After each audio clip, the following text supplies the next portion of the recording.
তান্হা কাগজগুলো ছুঁড়ে মারলো মামুনের মুখের ওপরে। এই কাগজগুলো তৈরি করার জন্য মামুনকে 1 সপ্তাহ সময় দিয়েছিল তান্হা, কিন্তু মামুন তা করতে পারে নাই। মামুনের কারণে তান্হা আজকে প্রায় কোটি টাকার বিজনেস করতে পারল না। রাগে চোখ মুখ লাল করেছে তান্হা। এই বিজনেসটা করতে পারলে কোটি কোটি টাকা লাভ হতো তান্হার কোম্পানির। যদি কাজ করতে মন না চায় আর কাজে মন না বসে, তাহলে চাকরি ছেড়ে দিয়ে চলে যেতে পারেন আপনি। আসলে ম্যাম, আমি ঠিক করেই করেছি, কিন্তু কি থেকে কি যে হয়ে গেল বুঝতে পারলাম না। আমি বিশ্বাস করেন ম্যাম, দিনরাত এক করে সব কাগজ আমি তৈরি করেছিলাম, কিন্তু আমি নিজেই বুঝতে পারতেছি না এরকম কেমন করে হলো।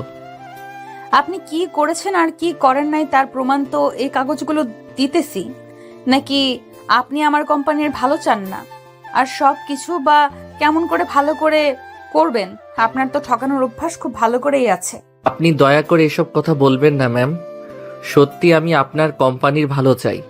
তাছাড়া আপনি তো ভালো করেই জানেন আমি কেমন। আমার চেয়ে আপনাকে কেউ বেশি চেনে না তা জানি, আর আপনি কেমন সেটাও আমি জানি ভালো করে। আপনার মতো মানুষ যেখানে যার কাছে গেছে তাকে ঠকিয়েছে আর তার ক্ষতি করে ছেড়েছে। তাই তো আপনি আমার কোম্পানিকে পথে বসাতে চান। সরি ম্যাম, এমন ভুল আর হবে না কখনো। ঠিক আছে, এবারের মতো ভুল ক্ষমা করে দিলাম। এরপর যদি এমন ভুল করেন তাহলে তো বুঝতেই পারতেছেন। অবশ্যই ম্যাম, জানি, আর মনে করিয়ে দিতে হবে না। এতগুলো অফিসের মানুষের সামনে কনফারেন্স রুমে মামুনকে ঠিক এইভাবে কথাগুলো শোনালো। আর না শুনিয়ে কোনো উপায় আছে? তার কারণেই তো অন্য একটা কোম্পানির সাথে এত সুন্দর ডিলটা হলো না। তানহাকে এর আগে কখনো এমন রেগে যেতে দেখে নাই এই অফিসের কেউ। ম্যাম, এখন কি আমরা যেতে পারি নাকি আরো কোনো কাজ আছে? যে কাজ থাকার কথা ছিল তা তো আর হলো না। এখন যে যার কাজে যান। সবাই যে যার ডেস্কে গিয়ে কাজে লেগে পড়ল। তানহা এখনো রেগে আছে। তার রাগ যেন কিছুতেই কমতেছে না।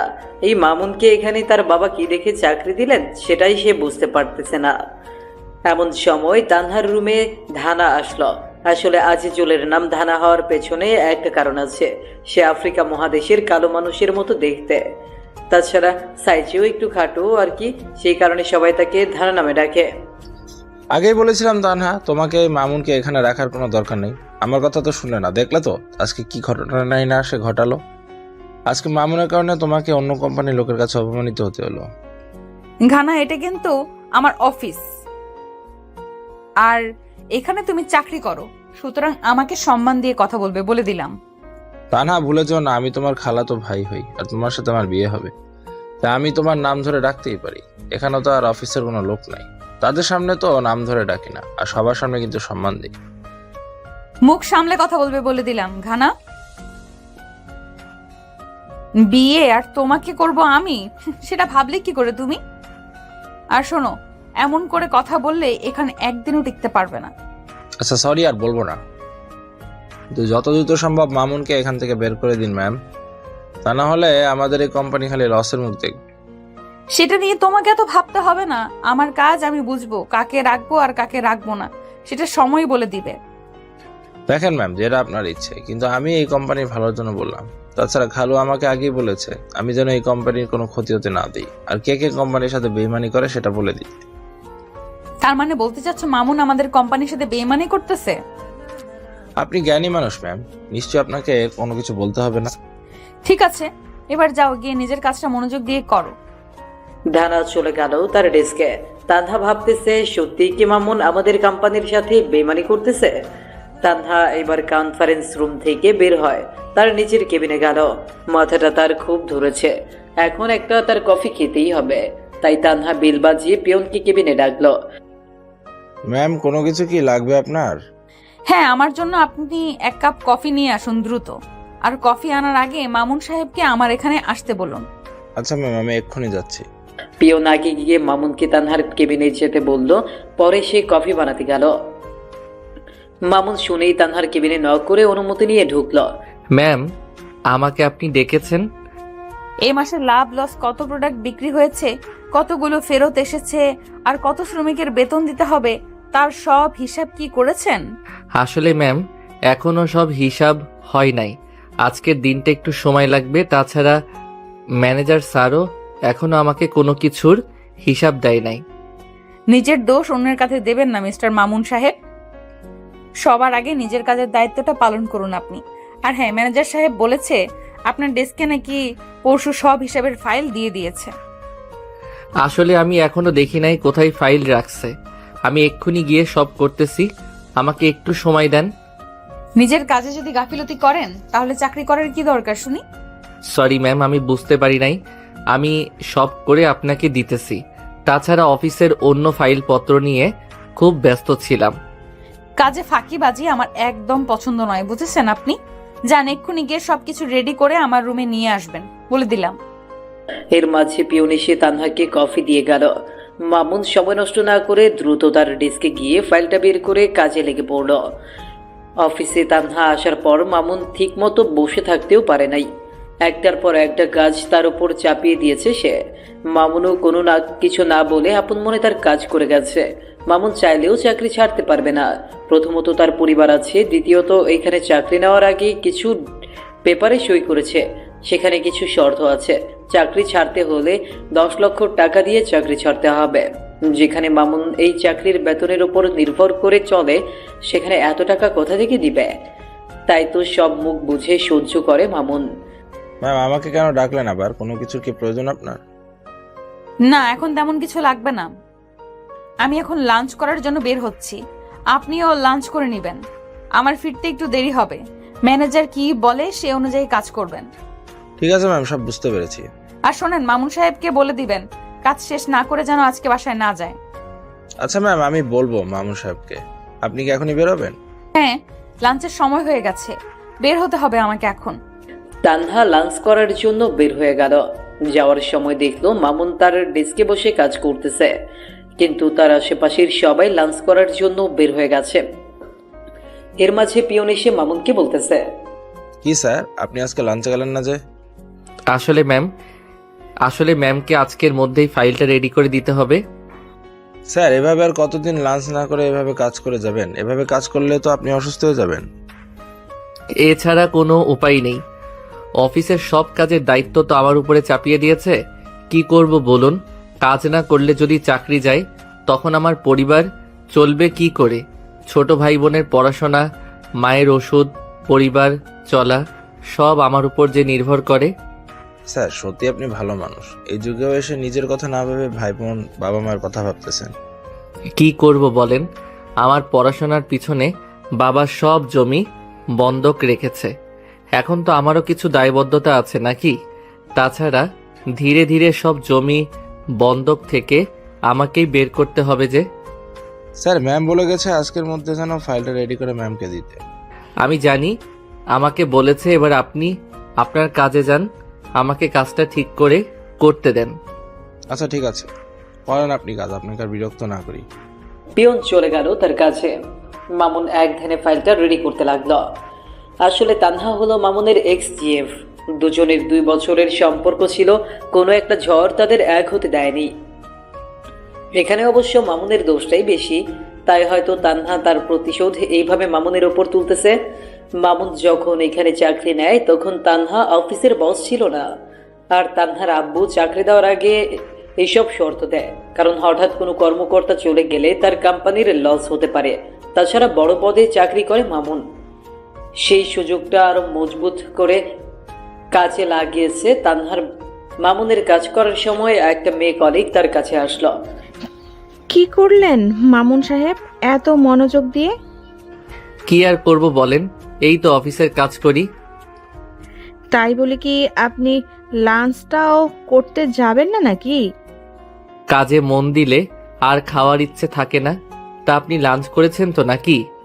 হ্যাঁ, করছি। আচ্ছা, সব সময় দেখি এই নতুন বস আপনার উপর সব কাজ চাপিয়ে দেয়।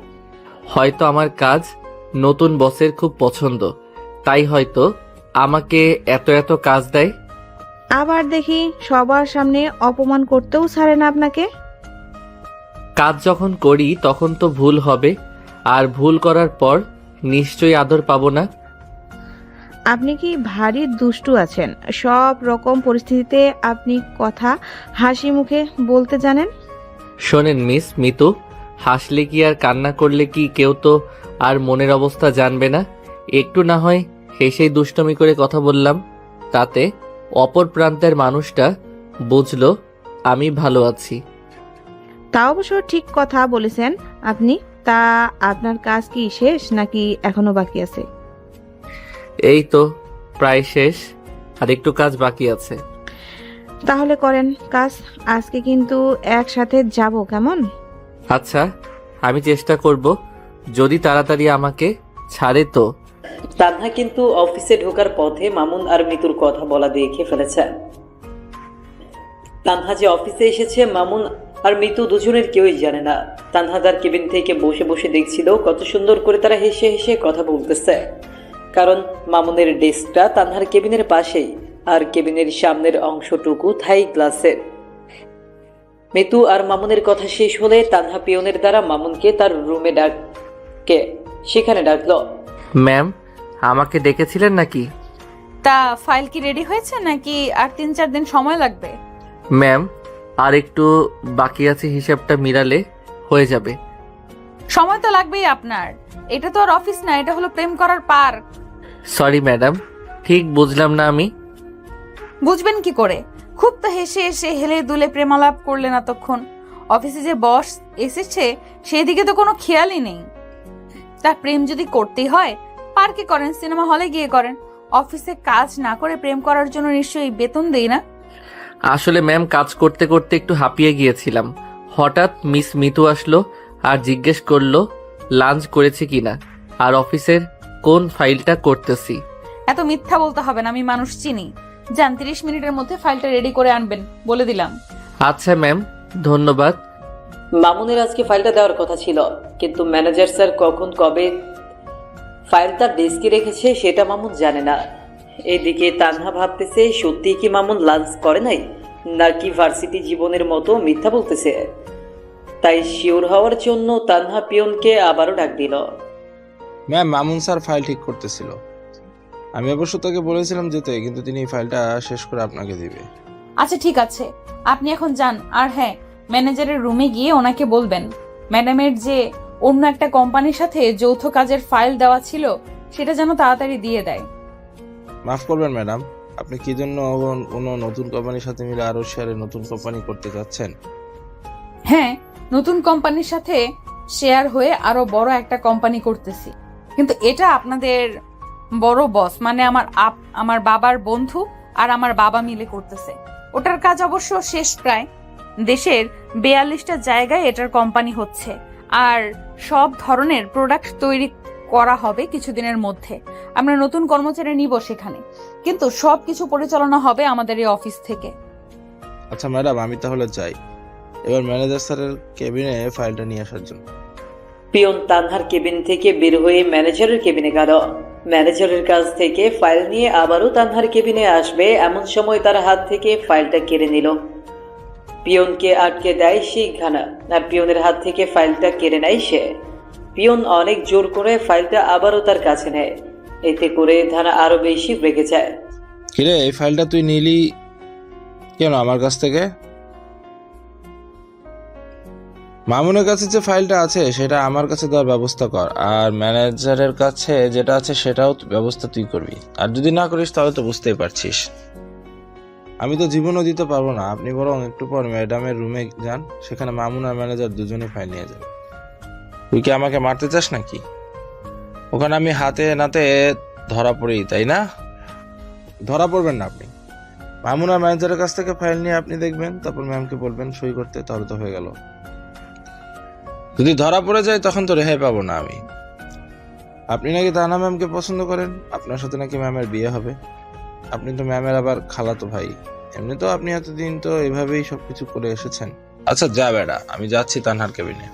পিয়নের গলা ছেড়ে দেওয়ায় এবার একটু জানে বাঁচল সে। দ্রুত ফাইলটা নিয়ে তানহাকে দিল পিয়ন। এরই মধ্যে ধানা তানহার কেবিনে ঢুকে পড়ল। ঘানা তানহার সাথে টুকিটাকি একটু কথা বলে সময় পার করতেছে। এরই মাঝে মামুনের ফাইলটা রেডি হলেই সে নিয়ে সোজা তানহার কেবিনে ঢুকল। ম্যাম, ফাইলটা রেডি হয়ে গেছে, আর ফাইলটা একটু দেখে নিলে খুব ভালো হতো। দেন আমাকে দেন, আমি দেখতেছি। দেখতেছেন ম্যাম অন্য একটা ফাইল নিয়ে ব্যস্ত আছে। আরে কেড়ে নিলেন কেন? ম্যামকে দেন। ম্যাম একবার দেখুন আপনি, তাহলে ভালো হবে। তানহা এবার খুব রেগে গেল। রাগে চেয়ার থেকে উঠে মামুনকে থাপ্পড় মারতে চেয়েও মারল না। এটা বড় প্রজেক্টের ফাইল, নতুন কোম্পানি করতেছে, সেটা দেখতেছে, আর তার মাঝেই কিনা সে। ঘানাকে দেন, তিনি দেখবে। আর ঘানা এত করে বলার পরও কেন এত প্রশ্ন করেন শুনি? মনে রাখবেন ঘানা আমার খালাতো ভাই, আর এই কোম্পানির আপনার বস সে। সরি ম্যাম, তবু একটা দেখলে ভালো হতো। ম্যাম সব ঠিক আছে, আপনি এবার সই করে দিলে হবে। ম্যাম দেখে নিতে সমস্যা কি? একটু দেখে নিয়ে সই করে দিতেন। আমার দেখা লাগবে না, ঘানা তো দেখে নিয়েছে। ঘানা কোথায়? সই করতে হবে, দাও। আরো একটা ফাইলে তো সই লাগবে ম্যাম। ম্যানেজারকে ফোন করেছি, তিনি আসতেছেন, একটু ওয়েট করো। আর শোনো ঘানা, সবকিছুর হিসাব যেন বরাবর আর সঠিক হয়। কোম্পানিটা আমার বাবার হলেও দায়িত্ব কিন্তু তোমারও একটু আছে। সেটা আর বলতে হয়? ম্যাম নিজেই তো দেখতেছেন দিনরাত কেমন পরিশ্রম করে কাজ করি আমি অফিসে। এই ফাইল আপনার কাছে রাখুন, কালকে সকালে সব দেখে শুনে মিল করে আমাকে দিবেন। এবার যেন এই ফাইলটা এলোমেলো না হয়। এটা কিন্তু নতুন কোম্পানির ফাইল। ঠিক আছে ম্যাম, আর বলতে হবে না আমাকে। নতুন কোম্পানির মানে বুঝলাম না আমি ম্যাম। এত বুঝতে হবে না, এখন সময় হলে সব বুঝতে পারবে তুমি। এবার আপনি যেতে পারেন মিস্টার মামুন। মামুন আর কোনো কিছু না বলে তানহার দেওয়া নতুন ফাইলটা নিয়ে বের হয়ে তার ডেস্কে আসলো। এর মাঝে ম্যানেজার ফাইল নিয়ে আসলে তানহা এটাও না দেখে সই করে দেয়। তাহলে কালকে সকালে ব্যাংকে গিয়ে টাকা তুলে সবার বেতন আর যে যে খাতে কি ব্যয় হয়েছে আর কত প্রোডাক্ট সেল আর অবিকৃত হয়েছে, কোথায় কি হয়েছে সব দেখে নিব আর কালকে জানাবো। আপনি এখন ব্যাংক ম্যানেজারকে ফোন করে জানালে খুব ভালো হয়। আমি জানিয়ে দিতেছি। এবার তুমি তোমার কাজে যাও। ঘানা হাসতে হাসতে বের হয়ে গেল। যাক বাবা, এবারের মতো বাঁচা গেছে। তানহা ম্যানেজারের সাথে কথা বলতে লাগলো। মামুন তার ডেস্কে অন্য কাজ করতে লাগলো। চাইলেও মামুন 5 মিনিটের জন্য বিশ্রাম নিতে পারে না, কারণ তানহা তার রুম থেকে সব দেখতে পায়। অন্য স্টাফের কাজও মাঝে মাঝে মামুনকে দিয়ে করিয়ে নেয় তানহা। অফিস ছুটি হলে মামুন বাইরে বের হয়ে গাড়ির অপেক্ষা করতে লাগলো। এর মাঝে মিতু একটা রিকশায় চড়ে তার কাছে আসলো। মামুন সাহেব আসেন, রিকশায় উঠেন। আপনি যান, আমি একটা কিছুর ব্যবস্থা করে যাচ্ছি। আপনি না তখন বললেন আমার সাথে করে যাবেন, এত তাড়াতাড়ি ভুলে গেলেন নাকি? মানুষ দেখলে বা অফিসের অন্য কলিগ দেখলে কি মনে করবে বলুন? যার যেটা মনে করার করুক, আগে আসেন তো আপনি। এত মেয়েদের মতো লজ্জা পাচ্ছেন কেন আপনি শুনি? না মানে এইভাবে রিকশায় চড়ে আপনার সাথে যাব, তাই একটু নার্ভাস লাগতেছে। এমন ভাবে বলছেন, জীবনে মনে হয় কখনো কোনো মেয়ের সাথে রিকশায় করে কোথাও যান নাই। আসলে সেটা কোনো কথা না, আমি আসলে। আরে আসেন তো, তখন কি আবল তাবল বলেই যাচ্ছেন, উঠুন তো। মামুন চারদিকে ভালো করে তাকিয়ে দেখে, তারপর রিকশায় উঠলো। মামুনের ভয় হলো ওই তানহাকে নিয়ে। যদি দেখে মিতুর সাথে রিকশায় তাকে, তাহলে আল্লাহ ভালো জানে আরো কত কথা শুনতে হয়, আর কতই বা কাজ চাপিয়ে দেয়। যখন দেখলো তানহা নেই, তখন একটু শান্তি পেল মামুন। কিন্তু মামুন কি জানে আড়াল থেকে সব দেখে ফেলেছে তানহা। দুজনে পাশাপাশি বসে রিকশায় উঠে যেতে লাগলো। তানহার তো প্রচুর রাগ উঠে গেল, পারে না এখানেই মামুনকে ধরে ইচ্ছে মতো থাবড়ায়। কি হলো, এমন করে নড়তেছেন কেন শুনি? ঠিক মতো বসে থাকুন না। মানে এভাবে কখনো কারোর সাথে যাই নাই তো, তাই। আপনি বরং হাতটা ছেড়ে দিয়ে বসুন না। না, হাত তো ছাড়বো না, আমার এভাবেই যেতে খুব ভালো লাগতেছে।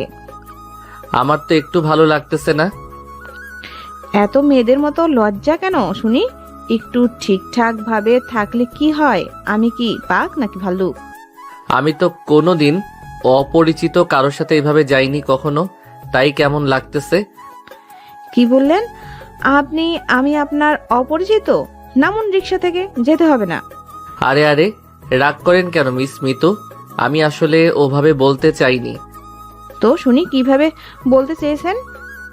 আপনি যেভাবে হাতের ভিতরে দিয়ে হাত ধরে আর আমার কাঁধে মাথা রেখে যাচ্ছেন, এইভাবে প্রেমিক প্রেমিকা আর স্বামী স্ত্রী যায়, আর আমরা তো এগুলার কোনো নাই নই। নয় হতে কতক্ষণ শুনি? বুঝলাম না, কি বললেন? আরে শালা, তোকে যে আমি পছন্দ করি, ভালোবাসি, এটা বুঝিস না? কিছুদিনের মধ্যেই তোকে বিয়ে করব, বুঝলি?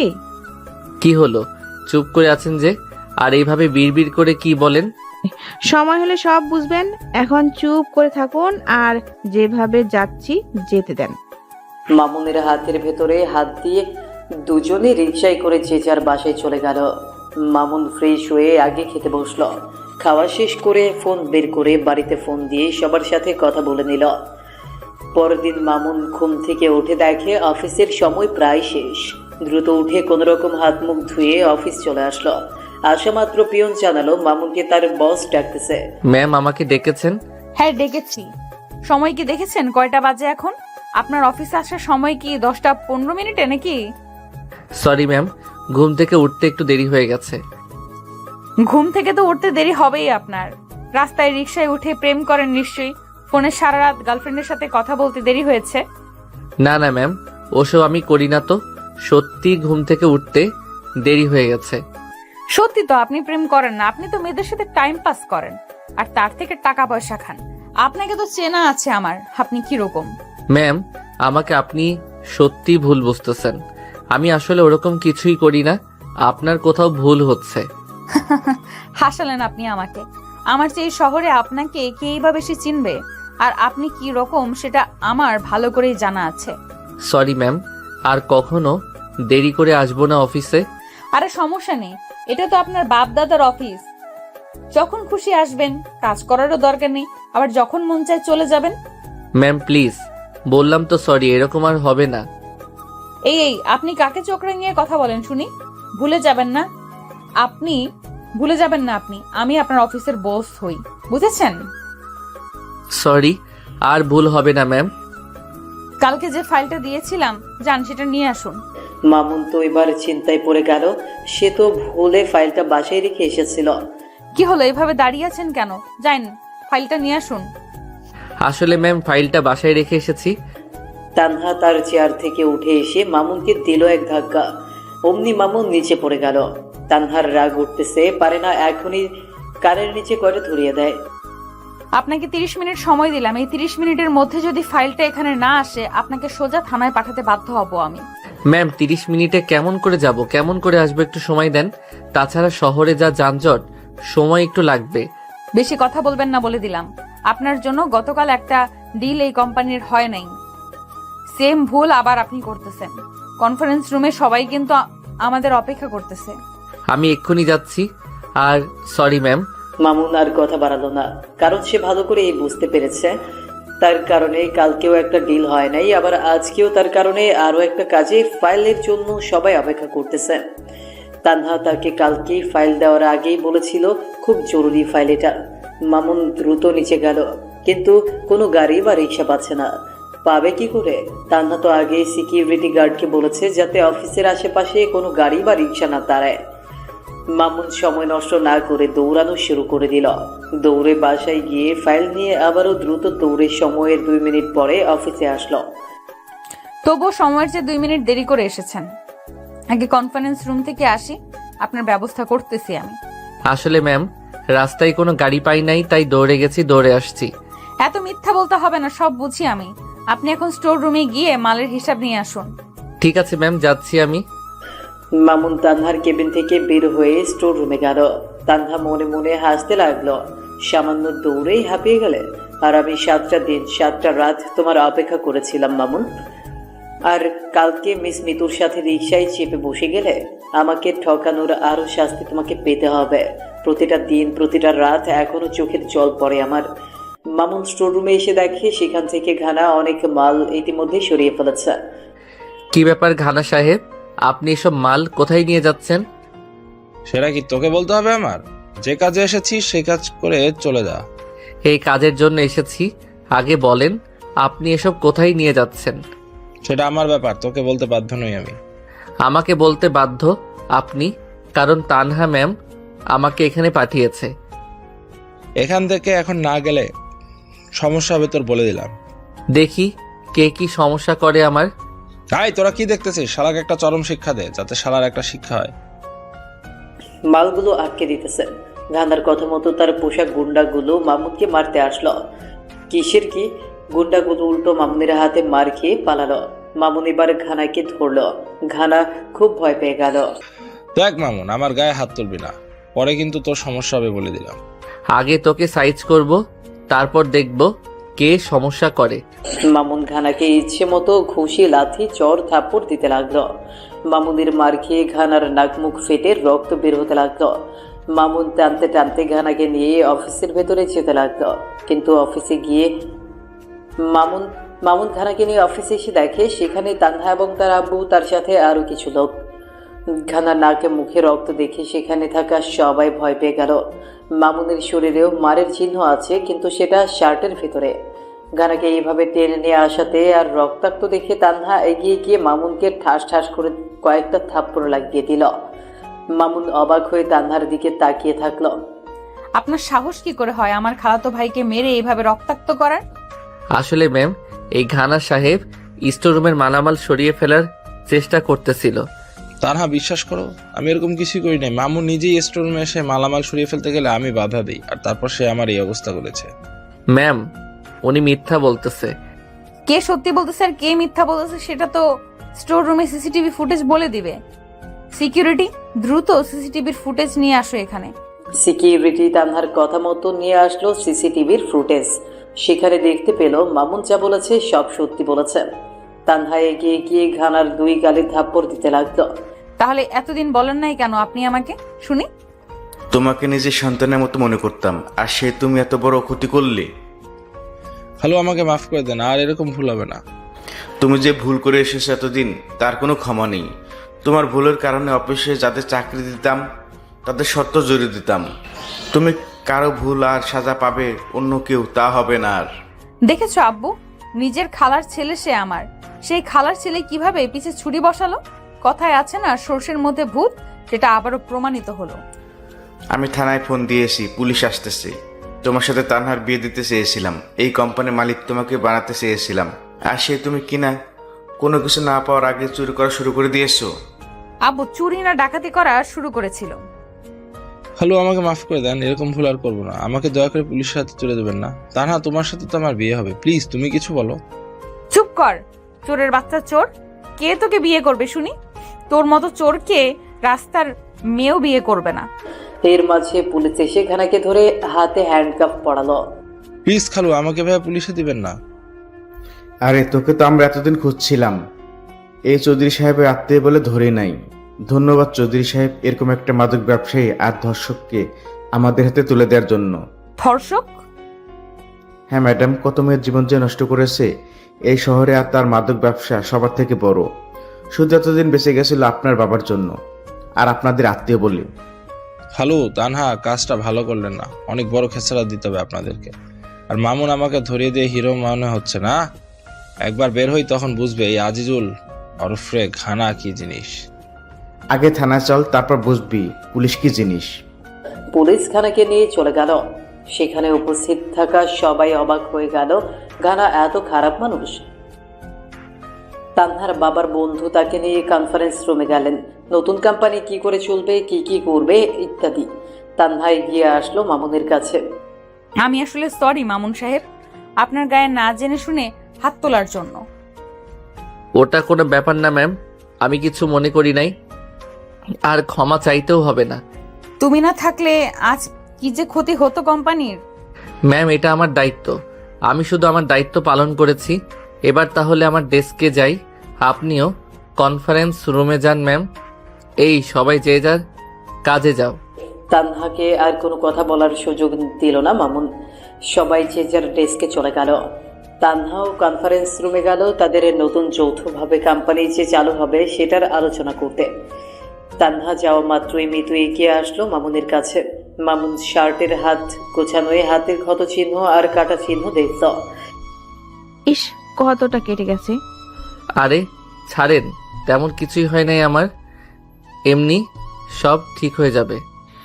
বেশি কথা বলো না, চুপ করে থাকো, এমনি ঠিক হয়ে যাবে। আউচ, ধীরে লাগতেছে তো। এখন যে বললে কিছু হয় নাই, এখন ব্যথা লাগে না? এইভাবে মন খারাপ করতেছেন কেন আপনি? আর আজকে হঠাৎ তুমি করে যে বলতেছেন? এখন থেকে তুমি করেই বলবো, তাতে কোনো আপনার সমস্যা? আচ্ছা ঠিক আছে, সমস্যা নেই, বলিয়েন।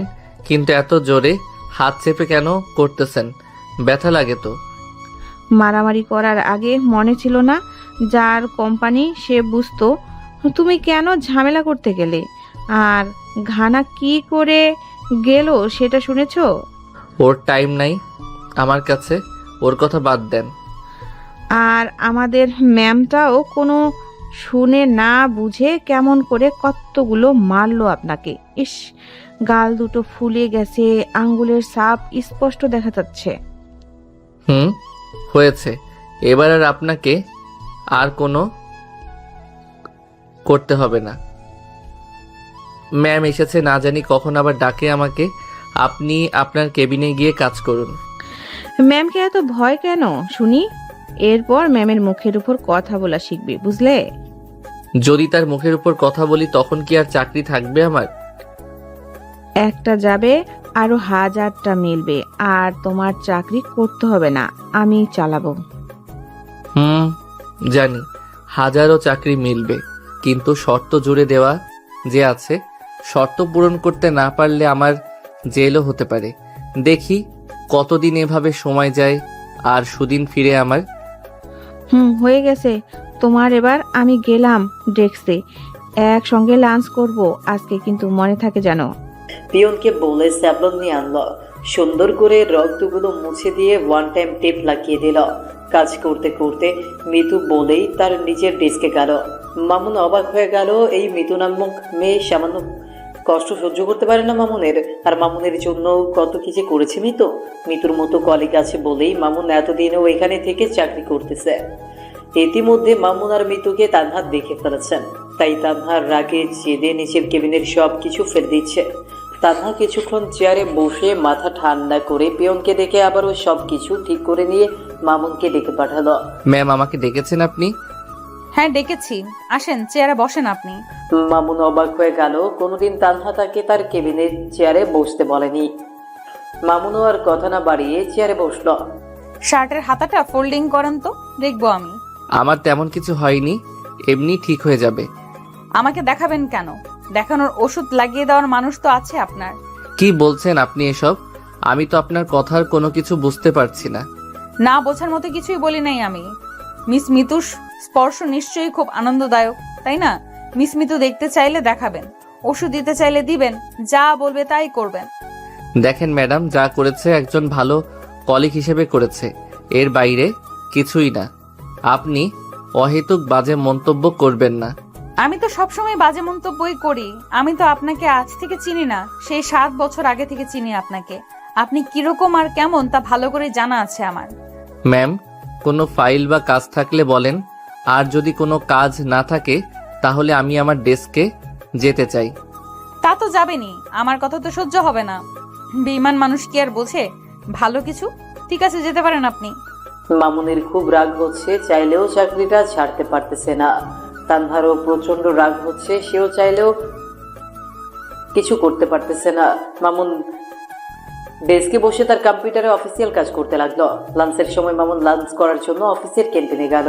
আজকে তো মামুন দুপুরের খাবার আনতেও ভুলে গেছে। মামুনকে ক্যান্টিনে দেখে মিতু ডাক দিল। কি হলো, আসতেছো না কেন?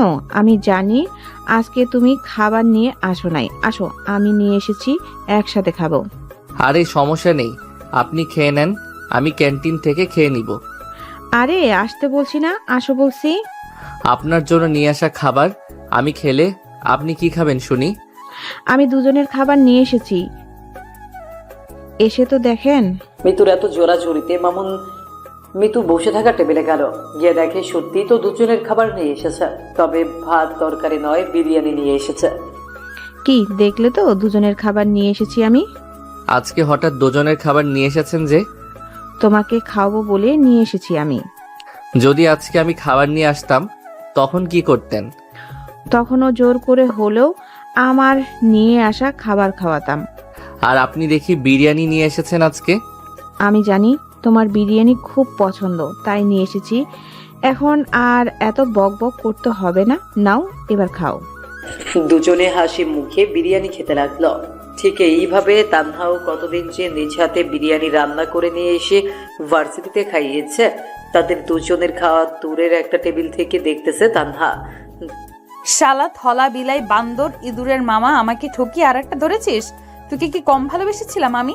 শালা তোর বউয়ের প্রতি বছর 4টা করে যমজ বাচ্চা হবে, আমাকে কাঁদিয়ে সুখ খুঁজে পাবি না শালা।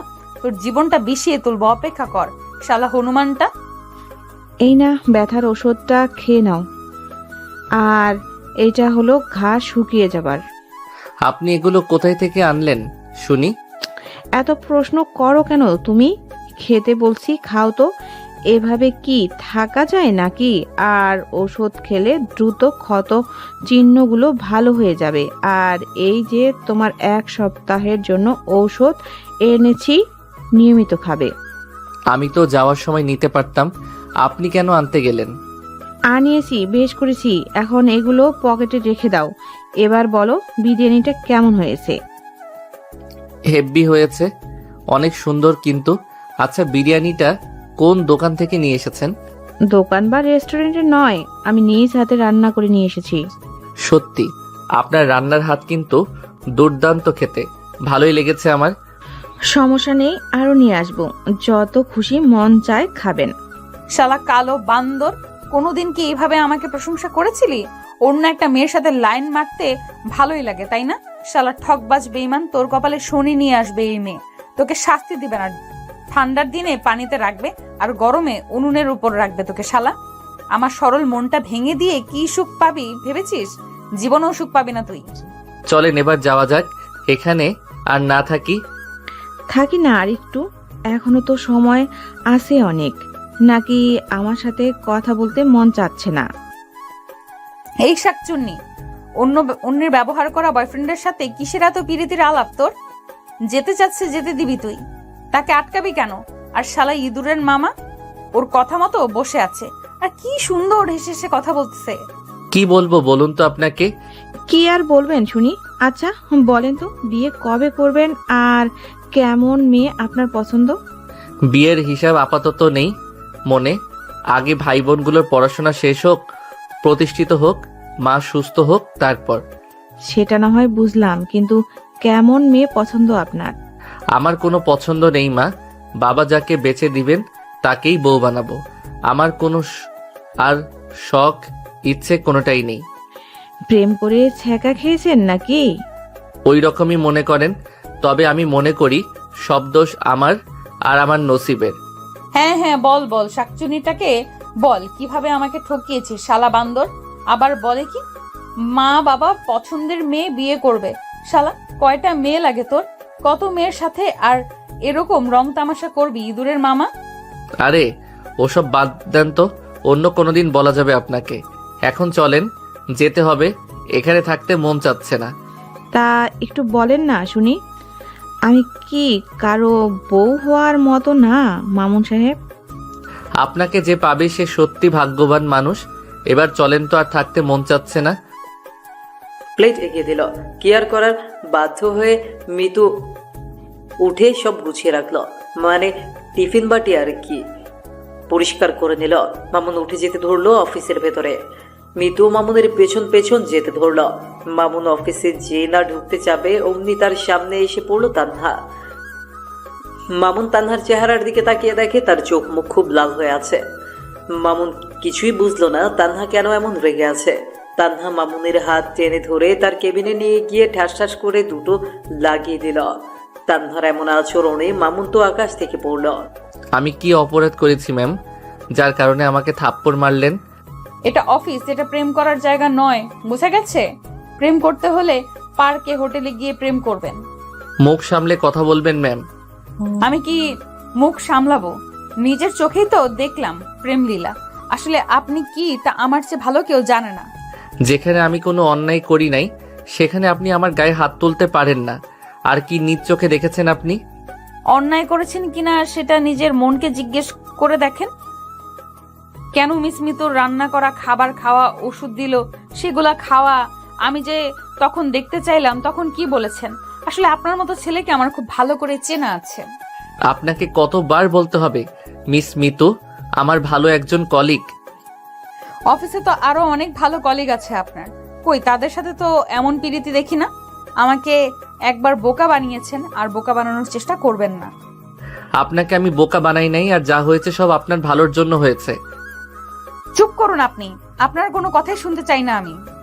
এরপর যদি এইসব প্রেম করার ইচ্ছা হয় আমার অফিসের না, পার্কে গিয়ে করবেন। এবার যান, গিয়ে নিজের কাজে মনোযোগ দিন। মামুনও আর কথা বাড়ালো না, কারণ সে জানে এখন তানহাকে যতই বোঝানো হোক না কেন সে বুঝবে না। তানহা প্রচুর জেদি মেয়ে, একবার যা বলবে তা করেই ছাড়ে। তানহা পিয়নকে দিয়ে মিতুকে তার কেবিনে ডেকে নিল। তো মিস মিতু, অফিসের কাজকর্ম কেমন লাগছে? হ্যাঁ ম্যাম, খুব ভালোভাবে চলছে। ম্যাম হঠাৎ এই কথা যে ডেকে নিয়ে জিজ্ঞাসা করলেন? অফিসের যেহেতু বস, তখন তো জিজ্ঞেস করতেই পারি। আচ্ছা এবার বলেন, আপনার মামুন সাহেবের প্রেম কেমন চলছে? কি যে বলেন না ম্যাম আপনি, আমার সাথে তার কেন প্রেম থাকবে? প্রেম না থাকলে নিজের ডেস্ক ছেড়ে উঠে এসে মামুন সাহেবের ডেস্কে বসে কথা বলেন, তার কোনো কিছু হলে ওষুধ লাগিয়ে দেওয়া, আবার বাসা থেকে তার জন্য খাবার নিয়ে আসা। না ম্যাম, প্রেম নেই তো আমাদের। আরে বলেন বলেন, কোনো সমস্যা নেই, এত লজ্জা পাবার কি আছে? আসলে ম্যাম, মামুনকে আমি পছন্দ করি, এমনকি মনে মনে তাকে ভালোবেসে ফেলেছি, কিন্তু বলতে পারি নাই। আপনি মামুন সাহেব সম্পর্কে কতটুকু জানেন শুনি? অফিসে যতটুকু দেখেছি জেনেছি, আমার কাছে তাকে সেরা মনে হয়েছে। হাসালেন আমাকে। তার মতো ঠকবাজ আর বেঈমান দুনিয়ার দুটি আছে কিনা সন্দেহ। আপনাকে সাবধান করে দিলাম, নিজের ভালো চাইলে তার সাথে সম্পর্ক করিয়েন না। প্রেমে মরা জলে ডুবে না ম্যাম। আপনি তাকে চিনুন জানুন, আর তার সম্পর্কে যাই বলুন, আমি পিছু হাঁটছি না। শোনেন তাহলে, এটা অফিস, এটা প্রেমের জায়গা নয়। এরপর যেন অফিসে আপনাদের দুজনকে প্রেম ভালোবাসা ঢলাঢলি করতে না দেখি। প্রেম করার যখন এত ইচ্ছা, তখন পার্কে গিয়ে প্রেম করবেন। ম্যাম, এত রেগে যাচ্ছেন কেন? মনে হচ্ছে আপনার প্রেমিককে কেড়ে নিচ্ছি আমি। জবান সামলে কথা বলবেন বলে দিলাম। আমি অফিসের বস, এটা যেন মনে থাকে। আর আমার অফিসে কোনো প্রেম চলবে না, এটাও মাথায় রাখবেন। আপনি আপনার অফিসিয়াল কাজ বুঝে পেলেই হলো। আমরা তো আর আপনার কোম্পানির কাজ বাদ দিয়ে কথা বলি না। আর একটা অফিসে একজন কলিগ আর একজন কলিগের সাথে কথা বলতেই পারে, খাওয়াতেই পারে, তার খোঁজ খবর রাখতে পারে। বুঝেছি, আমি যা করার সব আমাকেই করতে হবে। এবার যান, গিয়ে নিজের কাজ করুন আপনি। মিতু মন খারাপ করে চলে গেল তার ডেস্কে। তানহা বুদ্ধি খাটিয়ে মামুনের ডেস্ক আলাদা করে দিল, যাতে অফিসে থাকাকালীন মিতু মামুনের কাছে যেতে না পারে, কথাও বলতে না পারে। নতুন কোম্পানি চালু হলে মামুনের ওপর আরো দায়িত্ব চাপিয়ে দিল তানহা। এখন চাইলেও আর নিচের ডেস্ক থেকে উঠতে পারে না।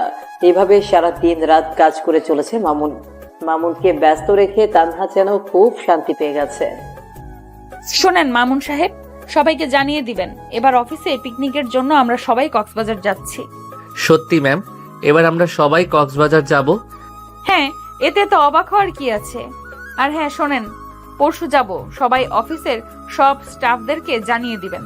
তারা যদি চায় তাদের বউ বাচ্চা, বয়ফ্রেন্ড গার্লফ্রেন্ড, ভাই বোনের সাথে নিয়ে যেতে পারে। সবকিছুর ব্যয় বহন করবে আমাদের অফিস। আমি এক্ষুনি জানিয়ে দিতেছি সবাইকে ম্যাম। দাঁড়ান, আরো কথা আছে। এত তাড়াহুড়ো কিসের শুনি? নাকি কক্সবাজার যাবেন বলে নিজের প্রেমিকাকে জানানোর জন্য তর্স হইছে না? সরি ম্যাম, আপনি বলুন। কালকে অফিস সবার ছুটি, পরশু সবাই ঠিক অফিস টাইমের মধ্যেই যেন চলে আসে। অফিস টাইম শেষ হলে বাস কারোর জন্য অপেক্ষা করবে না। আর হ্যাঁ, আজকে সন্ধ্যার মধ্যে এ মাসের বেতন সবার অ্যাকাউন্টে ঢুকে যাবে। এবার আপনি যেতে পারেন। আর সবাইকে সুন্দর করে বলে দিবেন, কেমন? আর পারলে আপনার প্রেমিকাকে আগে বলিয়েন। মামুন আর কোনো কিছু না বলে তানহার কেবিন থেকে বের হয়ে সবাইকে পিকনিক যাওয়ার বিষয়টা জানালো। বেতন ছুটি সেসবের কথাও জানালো। সবাই শুনে তো সেই খুশি। তানহা তার কেবিন থেকে সবকিছু দেখতেছে। হঠাৎ দেখতে পেল মিতু একেবারে মামুনের কাছাকাছি এসে দাঁড়িয়েছে। এতে তানহা প্রচুর রাগ হয়ে গেল। তোমাকে তো এখন লাঞ্চের সময়ও পাওয়া যায় না। কি এমন কাজ করেন যে লাঞ্চ করার সময় পান না? আসলে ম্যাম খুব কাজ চাপিয়ে দিয়েছে, আলাদা ডেস্কে বসিয়েছে, সেখানেই আমাকে বসে খেতে হয়, চাইলেও কোথাও যেতে পারি না। তাই বলে অফিস ছুটির পরও তো দেখা করা যায় নাকি? আসলে আপনাদের ছুটি হয় সন্ধ্যা 6টার মধ্যে, আর আমার ছুটি রাত 9টার সময়। আজব তো, সবার ছুটি আগে আর আপনার ছুটি সবার শেষে কেন? এর জন্য বেতন আরো বাড়িয়ে দিয়েছে। কি করব বলেন, চাকরি যখন করি তখন তো সব রুলস মেনে করতেই হবে। বুঝেছি। তবে আমি এখন থেকে সময় পেলে তোমার ডেস্কে যাব। আমারও কাজ খুব বেড়ে গেছে জানো। আচ্ছা, তোমার ফোন নাম্বারটা দাও তো। আচ্ছা নিন, 01785। শোনো, তোমার জন্য বাইরে অপেক্ষায় থাকবো। যখন তোমার ছুটি হবে তখন কিন্তু দেখা করবে। 3 ঘন্টা কেন অপেক্ষা করবেন আমার জন্য? আর পরশু তো আমরা সবাই একসাথে কক্সবাজার যাচ্ছি। এই জন্যই তো অপেক্ষা করব। কক্সবাজার যাব আর একটু মার্কেট করব না, তা কি হয় নাকি? তোমাকে সাথে নিয়ে মার্কেটে যাব, বুঝলে তুমি? ওরে বাবা, ম্যাম আসতেছে, আমি গেলাম। তানহা যখন দেখলো মিতুর সাথে অনেক সময় কথা বলতেছে মামুন, তখন তানহা আর তার কেবিনে না থেকে বের হয়ে আসলো। আসলে তানহা প্রথমে মনে করেছে পিকনিকের কথা বলতেছে, কিন্তু এতক্ষণ তো পিকনিকের কথা ভাবার নয়, তাই তো তানহা বের হয়ে এসেছে। আর তানহাকে দেখে মিতু তার কেবিনে চলে যাচ্ছে। মামুন পেছনে ঘুরে দেখে তানহা তার পেছনে দাঁড়িয়ে আছে। তো সবাইকে জানিয়ে দেওয়া হয়েছে, আপনার নাকি কেউ বাকি আছে? সবাইকে জানিয়ে দিয়েছি ম্যাম। তো সবাইকে জানিয়ে দেওয়া হয়েছে আপনার নাকি কেউ বাকি আছে? জানিয়ে দিলে এখানে কেন এখনো দাঁড়িয়ে আছেন শুনি? আর মিস মিতুর সাথে কি এমন এতক্ষণ কথা বললেন শুনি? ওই পিকনিকের কথা বলছিল আর কি। সবাইকে যখন বলেছেন তখন নিশ্চয়ই মিতুও ছিল, তিনিও শুনেছে। নাকি প্রেমিকা বলে আলাদা কিছু কথা বললেন? তা না হলে তার সাথে এত কথা কিসের শুনি? আসলে ম্যাম, মিস মিতু বলতেছিল তার সাথে নাকি আমার দেখা হয় না, কি করি নাকি এসব জিজ্ঞেস করলো। এই কয়েকদিন প্রেম করতে না পেরে এত উতলা হয়ে গেছেন দুজনে? বাহ, এত প্রেম, এত মোহব্বত, এত ভালোবাসা, তা এই সব তো আগে কখনো দেখি নাই আপনার মাঝে। দয়া করে ম্যাম ভুল বুঝবেন না, তার সাথে আমার কোনো সম্পর্ক নাই। যদি সম্পর্ক না থাকবে তাহলে তার সাথে কিসের এত আলোচনা আপনার? আপনার কি মনে থাকে না আপনি একটা অফিসে চাকরি করেন, সেখানে আপনাকে কাজ করতে হয়? আপনার প্রেম করার জন্য নিশ্চয়ই অফিস আপনাকে বেতন দেয় না? আপনাকে যতটুকু বলার জন্য পাঠিয়েছি ঠিক ততটুকুই বলে নিজের কাজে যাবেন, এটা মাথায় থাকে না? দুঃখিত ম্যাম, আমি এক্ষুনি আমার ডেস্কে যাচ্ছি। মামুন চুপচাপ চলে গেল। তানহার আরো রাগ বেড়ে গেল। এবার ঠিক মামুনের মতো কাজ চাপিয়ে দিল মিতুর উপরে। তানহা দেখতে চায় কেমন করে তারা দুজন কথা বলার সময় পায়। তানহা আবার তার কেবিনে চলে গেল। মিতুর আগে ছুটি হলে মিতু মামুনের জন্য বাইরে অপেক্ষা করতে লাগলো। আজকে একটু আগে মামুনের ছুটি হলো।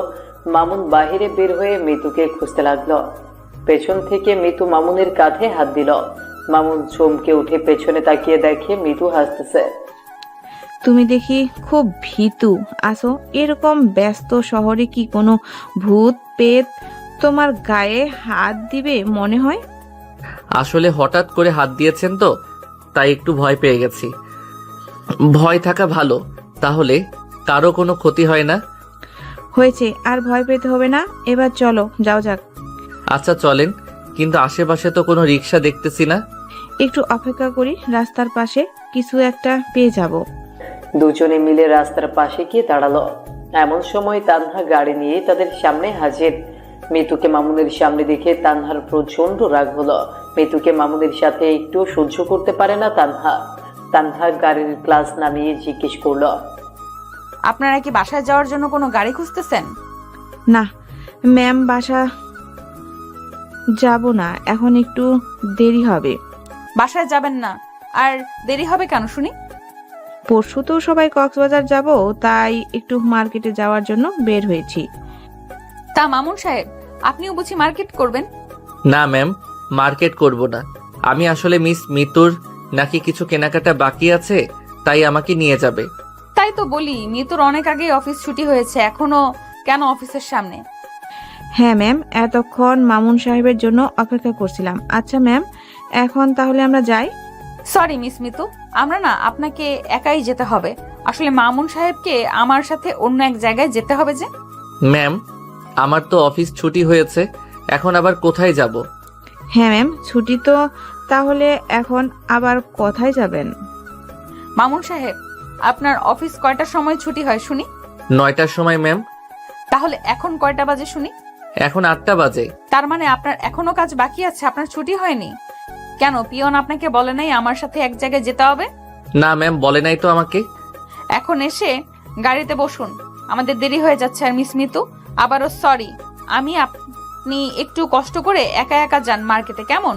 কি হলো, দাঁড়িয়ে আছেন কেন? আসুন, বসুন গাড়িতে। দরজা খুলে দিল।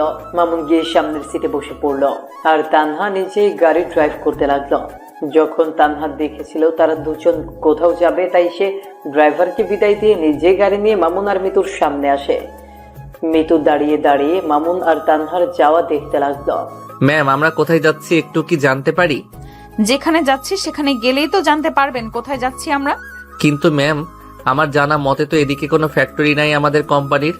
অবশ্যই কোনো ফ্যাক্টরি নাই, কিন্তু আপনার অফিস টাইম তো এখনো আছে। তবুও কি জানতে পারি না ম্যাম কোথায় যাচ্ছি আমরা?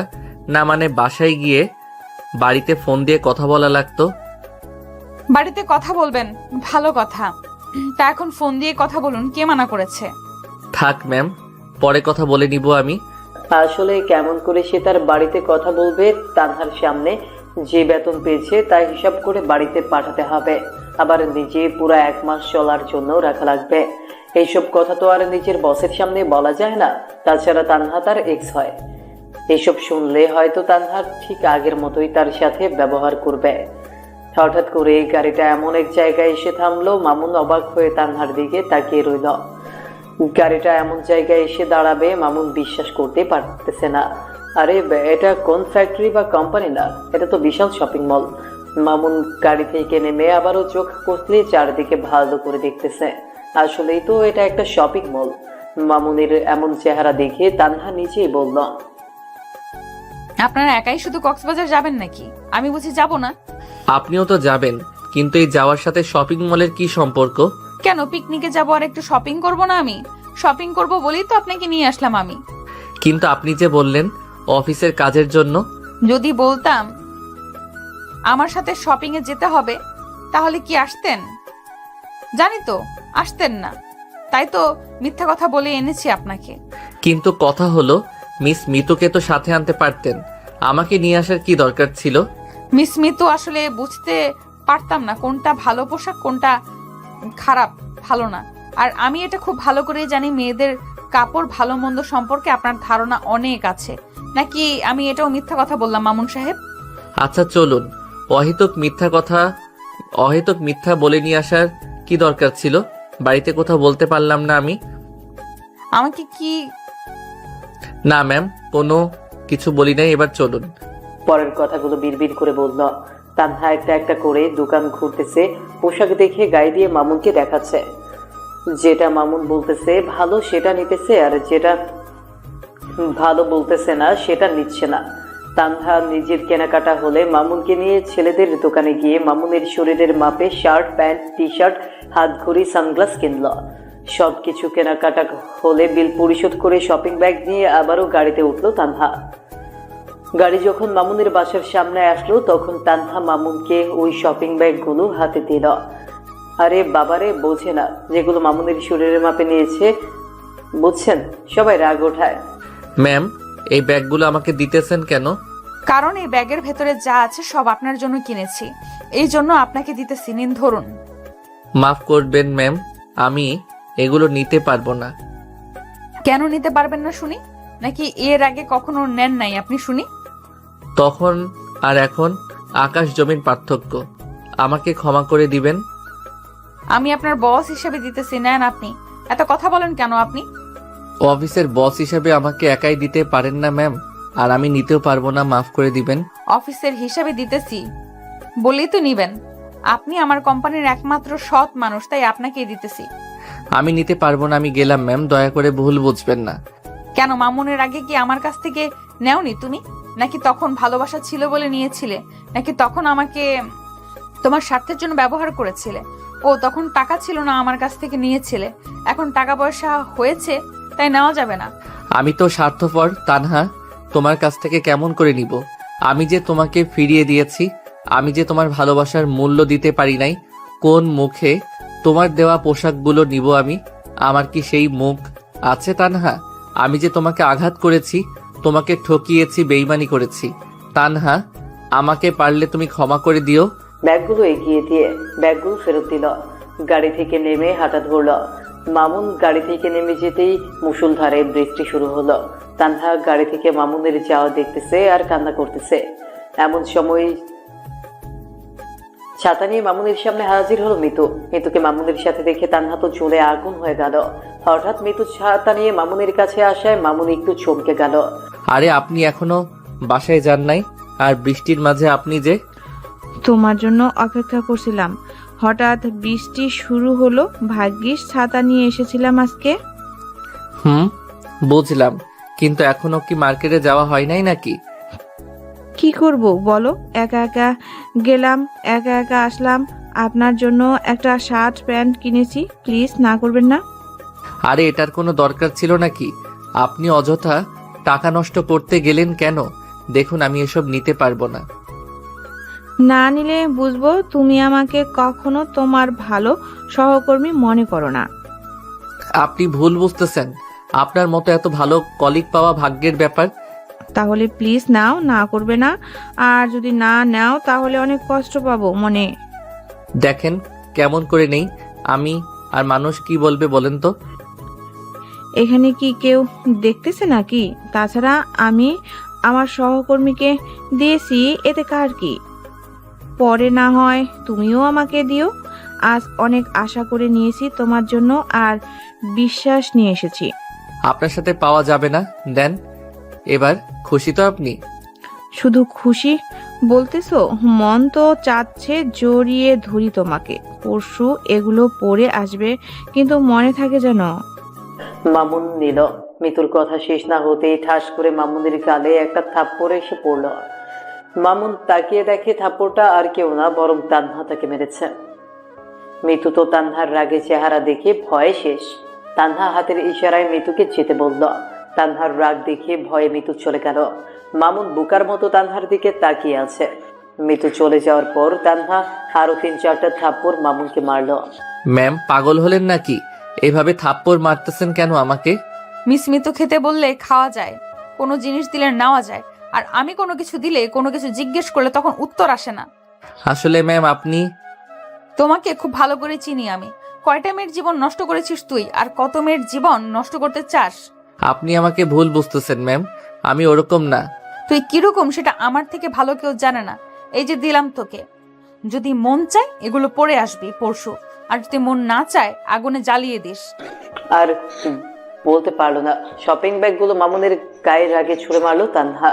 ব্যাগগুলো ছুঁড়ে মেরে পেছনে না তাকিয়ে গাড়িতে গিয়ে উঠে খুব জোরে গাড়ি চালিয়ে গেল তানহা। মামুন বোকার মতো তানহার চলে যাওয়া দেখলো। এত অল্প সময়ের মধ্যে তার সাথে কি হয়ে গেল কিছুই বুঝতে পারলো না। এত থাপ্পড় খাওয়ার পরেও মামুনের মুখে মুচকি হাসি। হাসতে হাসতে শপিং ব্যাগগুলো তুলে নিল। তানহা আগের মতোই রাগী আর জেদি আছো? আচ্ছা তানহা, আমাকে কি তুমি ভালোবেসে দিলে নাকি অপমান করে সবকিছু দিলে? মামুন সব নিয়ে ভেজা শরীরে বাসায় ঢুকে সব রেখে গোসল করে ফ্রেশ হলো। ফ্রেশ হয়ে হালকা খেয়ে নিয়ে গাটা একটু বিছানায় এলিয়ে দিল। হঠাৎ মনে হলো বাড়িতে তো কথা বলা হয় নাই, আর টাকাও পাঠানো হয় নাই। সাথে সাথে ফোন বের করে বাড়িতে ফোন দিল। হ্যালো বাবা, কেমন আছো তুমি? মা, শাকিল, সাথী কেমন আছে? আমরা সবাই ভালো আছি, তুই কেমন আছিস বাবা? আমি ভালো আছি বাবা। শাকিল আর সাথীর পড়াশোনার খবর কি? আর মা কি সুস্থ আছে বাবা? হ্যাঁ রে, তোর মা এখন প্রায় সুস্থ। এখন নিজে নিজে হাঁটাচলা করতে পারে একটু একটু। ডাক্তার বলেছে আর মাস 2-এর মধ্যে তোর মা পুরোপুরি সুস্থ হয়ে যাবে। মাকে একটু দাও না, কথা বলি।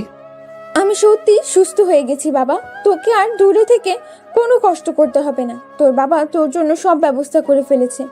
কই আর কষ্ট করলাম মা, আমার জন্য তো তোমরা এতদিন কষ্ট করে গেছো। আর বাবা কি ব্যবস্থা করলো আমার জন্য আবার?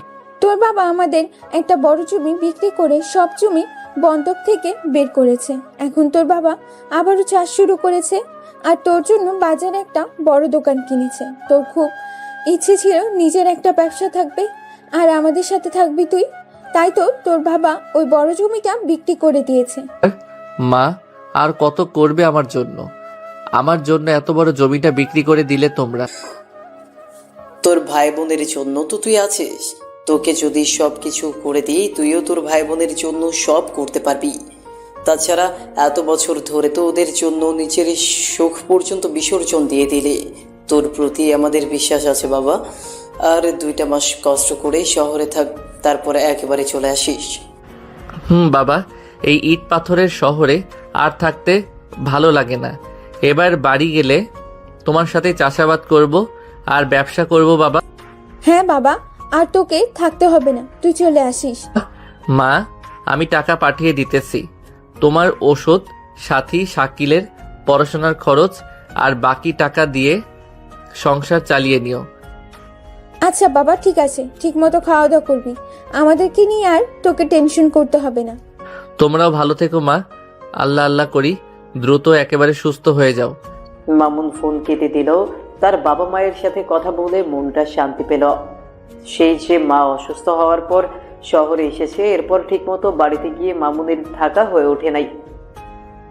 আজকে সব শুনে মামুন একটু খুশি হলো। অবশেষে বাড়ি একেবারের জন্য সে যেতে পারবে। মামুনের জন্য আর মায়ের জন্য সব জমি বন্ধ ছিল। মামুন শহরে থেকে পড়াশোনার পাশাপাশি টিউশন করানো, এরপর চাকরি, উফ কত ঝামেলা গেছে তার মাথার উপর দিয়ে। এর মাঝে আবারও ফোন আসলো মিতুর। কি করো এখন? শার্ট প্যান্ট পরে দেখছো গায়ে হয়েছে তোমার? এই তো শুয়ে আছি, আর এখনো পরে দেখি নাই, কালকে জানাবো। আচ্ছা ঠিক আছে, একটা কথা জিজ্ঞাসা করি, উত্তর দিবে তো? হ্যাঁ বলেন, জিজ্ঞাসা করবেন আপনি। আচ্ছা, ম্যাম এভাবে রেগে এসে থাপ্পড় মারলো কেন? আর কিসের ব্যাগ ছিল ম্যামের হাতে? ওই যে তার কথা শুনি নাই, মানে অফিসের কাজ আর কি তার জন্য হবে মনে হয়। ওগুলো কিসের ব্যাগ সেটা তো জানি না আমি। না না, আমার তো বিশ্বাস হচ্ছে না যে এরকম রেগে ছিল। আমার তো ভয়ে বুক কাঁপা শুরু হয়ে গিয়েছিল। কি জানি কিসের এত রাগ আমার উপরে। আচ্ছা একটা কথা বলি, রাগ করবেন না তো? হ্যাঁ বলো, রাগ করব কেন? আপনি বিয়ে কবে করবেন শুনি? তুমি যেদিন বলবে সেদিন বিয়ে করব আমি। ফাইজলামও বাদ দেন, আমি সিরিয়াসলি বলতেছি। সত্যি করে বলেন না, আপনি কবে বিয়ে করবেন? তাহলে তোমাকে বিষয়টা কক্সবাজারে গিয়ে জানাই, কি বলো? নাকি তোমার শোনার খুব ইচ্ছে আছে? আচ্ছা সমস্যা নাই, কক্সবাজারে গিয়ে না হয় শুনবো। এখন রাখি, অনেক রাত হয়েছে, আজকে একটু শান্তি মতো ঘুমাই। মামুন ফোন কেটে দিল, কারণ মিতু একবার কথা বলা শুরু করলে ফোন কাটতে চায় না। আর মিতুর বিয়ের কথা জিজ্ঞেস করার কারণ হলো যাতে মিতু মামুনের সাথে একেবারে কম মেশে। কারণ মামুন জানে মিতু তার সাথে থাকলে তানহা সহ্য করতে পারে না। মিতু ফোন কেটে দিতে দেখে তানহা তাকে ফোন দিয়েছে। মামুন সাথে সাথে ফোন রিসিভ করলো। তা মামুন সাহেব, এত তাড়াতাড়ি প্রেমালাপ শেষ হলো আপনার? কার সাথে কখন প্রেমালাপ করলাম আমি? আমি তো বাসার ভিতরে একা আছি। আপনি শুধু শুধু আমাকে সন্দেহ করেন। চুপ কর, বেঈমান, ঠকবাজ, ধোকাবাজ। আমাকে কি আগের মতো বোকা মনে করিস নাকি? কেন তুই মিতুর সাথে ফোনে কথা বললি না? কই মিতুর সাথে আমি কথা বললাম?